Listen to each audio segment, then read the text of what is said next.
Universidade Fevale tem 5 pró-reitorias que respondem por assuntos desde administrativos, ensino, tecnologia até relações com a comunidade. E para falar das metas e o planejamento para este ano, nós recebemos aqui no Janela Educativa o pró-reitor de Planejamento e Administração, Alexandre Zene. Obrigada pela sua presença aqui no programa com a gente. Bom, os alunos novos que estão chegando, os funcionários novos e a própria comunidade que visita a universidade, às vezes não conhece, né, o organograma, a organização. Então, gostaria que o senhor começasse falando o que faz a Pró-Reitoria de Planejamento e Administração. Muito bem.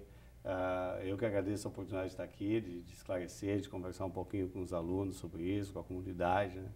A Pró-Reitoria de Planejamento e Administração, como ela própria diz, é a Pró-Reitoria que, de certa forma, trabalha com essa questão organizacional, com a questão da gestão da universidade. Não que os outros não tenham, muito pelo contrário, né? Mas as questões ligadas à gestão da universidade estão muito ligadas à Pró-Reitoria. Quando eu falo da gestão, eu falo da gestão administrativa, gestão de apoio. Eu sempre digo que a Pró-Reitoria de Administração tem a função de apoio, ela não é a Pró-Reitoria que está à frente da atividade principal, que é aquela de pesquisa, inovação, extensão, ensino, como as outras. É a Pró-Reitoria que tem que se preocupar em proporcionar a estrutura, o funcionamento para que a instituição funcione bem, para que ela tenha todas as condições, para que quando o aluno chega aqui, para quando a comunidade chega aqui, ela receba um serviço de qualidade, receba um atendimento de qualidade. Então a Pró-Reitoria tem essa função, a função de ser invisível muitas vezes, né? Porque quando a Pró-Reitoria é notada, é porque talvez tenha alguma coisa errada, porque tem uma estrutura que não funciona, porque tem algo que não vai bem. Quando a Pró-Reitoria funciona bem, ela não é notada. E esse é um princípio fundamental da Pró-Reitoria, é trabalhar de forma mais, digamos, mais ao lado das outras Pró-Reitorias, né? E como que funciona a questão do planejamento para os setores da universidade? Cada um tem um plano de investimentos, ele tem que ser aprovado com antecedência? Isso, a gente trabalha sempre com períodos curtos, médios e longos, né? A Pró-Reitoria, assim como a universidade, ela trabalha sempre com um período que é um quinquênio, né? A partir do PDI que se faz e a partir de um planejamento estratégico feito para 5 anos. E depois desse planejamento estratégico, lógico que ele é sempre revisto anualmente, mas ele tem uma meta longa, uma meta de curto prazo, uma meta de médio prazo e uma meta de curto prazo. Então, essas metas elas são sempre pensadas com uma grande antecedência. A gente está pensando lá no futuro. Por exemplo, esse ano nós estamos aí no processo de finalização, a universidade está, do planejamento dos próximos 5 anos, ou seja, nós estamos olhando para onde nós vamos estar em 2020. Então, esse processo ele é contínuo.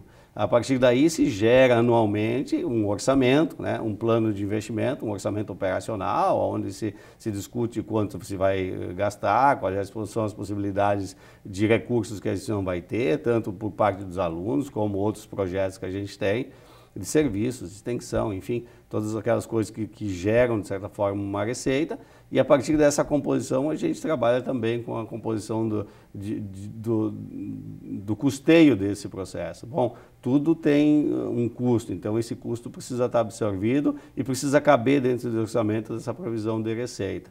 E essa diferença entre essa possibilidade das receitas que vão entrar, esses recursos que vão entrar, e as despesas que nós vamos ter para custeio, sendo que sempre o maior custeio que nós temos é a remuneração das pessoas, essa instituição ela é baseada em pessoas, é basicamente pessoas, essa diferença é o que sobra para que a gente possa investir, né? E esses investimentos sempre é um grande desafio, né? Nunca tem recursos suficientes. A gente precisa estar sempre atualizado tecnologicamente, a gente precisa ter uma boa estrutura, a gente precisa ter condições de sala de aula, a gente precisa ter bons laboratórios para pesquisa. É muita coisa. Muita coisa. Então, toda essa equação, ela precisa ser sempre pensada antes, pensada com antecedência, sendo pensada de longo prazo, ela não pode ser pensada de uma hora para outra. Então, para teres uma ideia, sempre em outubro do ano anterior, a gente já tem o planejamento para o ano seguinte, sendo que esse planejamento ele deve estar contemplado dentro desse período maior, que é um período de 5 anos normalmente. Né? E o que a gente pode destacar de obras nos campos, no 1 e no 2, agora para esse ano? Que modificações os alunos que estão chegando vão encontrar? Perfeito. Esse ano nós temos grandes desafios, né? Nós temos que nos preparar aí para a possível abertura do curso de medicina, né? É uma questão pontual que parece ser muito isolada quando a gente olha de fora, mas é uma estrutura que deve mexer, por exemplo, com a instituição toda. Quando eu falo do curso de medicina, eu estou falando que nós precisamos pro curso e também para as outras estruturas. Um exemplo clássico que é simples e que a gente vem colocando dentro do nosso planejamento, que agora se realiza, é a construção da ampliação da biblioteca, né? A biblioteca vai tomar outra forma, ela vai ser duplicada, ela vai ter um corpo o dobro do que ela é hoje. E esse desafio já começa a ser realizado já em março, né? Estou falando de grandes obras. O outro desafio é o centro de especialidades, que independente da medicina, ele seria feito, né, para toda a área de saúde, ou seja, nós juntaríamos num espaço só todas as clínicas, todos os atendimentos, toda a formação do aluno, e esse é um desafio grande também, e nós pretendemos ter ele pronto para o início das aulas de 2016. E nós temos que pensar que nós temos que nos manter tecnologicamente atualizados, né? São computadores, só esse ano estamos comprando mais ou menos 60 equipamentos. São projetores interativos em sala de aula, são software que tem que ser atualizados todos os anos. Enfim, é um conjunto de elementos que se propõe a dar condições para que a comunidade venha aqui e atenda, e seja bem atendida, ela tenha esse atendimento de forma completa ou de forma global. Sem falar que a gente precisa pensar na formação das pessoas para o atendimento, na formação dos professores, né? Nós temos que pensar em todo o contexto para que a coisa de fato funcione. Então são grandes desafios para 2016, claro que algumas obras são mais pontuais, a gente está fazendo todo um processo de melhoria dos processos da instituição, a gente fazendo uma discussão e uma análise dos processos, a gente precisa evoluir, as coisas evoluem rapidamente, a gente não é mais igual a uma instituição quando tinha 4, 5 mil alunos, hoje somos uma comunidade próximo de 20 mil pessoas que têm uma relação mais permanente com a instituição. Então, isso tudo precisa evoluir e a gestão precisa evoluir junto nesse contexto. O senhor mencionou o Centro de Especialidades Médicas, que está sendo construído justamente em função do curso de medicina, mas que vai atender todas as áreas da saúde que a Fevale oferece. Sim. Gostaria que o senhor falasse um pouco mais dele, como que vai ser essa estrutura, em quanto que ela está orçada.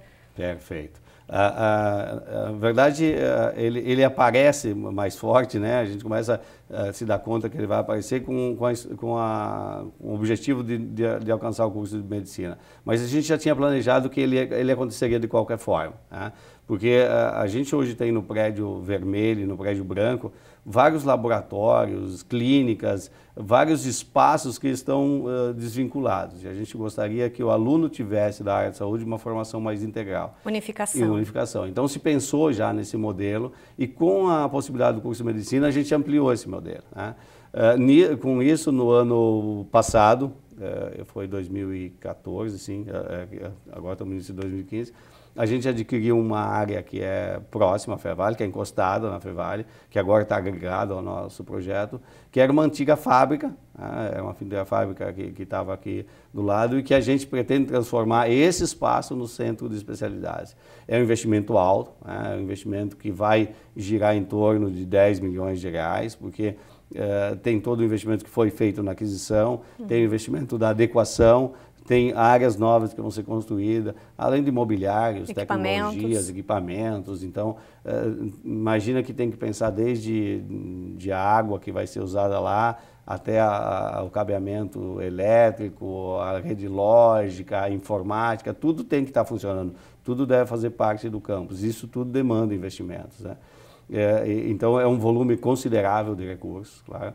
E é um desafio grande, porque é um desafio de uma adequação, né? Vai ficar algo realmente bacana, vai ficar algo diferenciado dos outros modelos, mas vai ficar algo apropriado, porque vai estar próximo à comunidade, vai estar um acesso mais individualizado, uma forma de gestão também toda específica. É um projeto desafiador. Ele vai ter espaços de estudo, vai ter espaços de atendimento, vai ter espaços precisa ter algum tipo de espaço de lazer, vai ter salas de aula. Então, tem uma contemplação bem ampla dessa necessidade que é a área da saúde, de fato. E a aproximação com a comunidade, que é fundamental, né? Não tenha dúvida. Eu acho que esse é o ponto principal.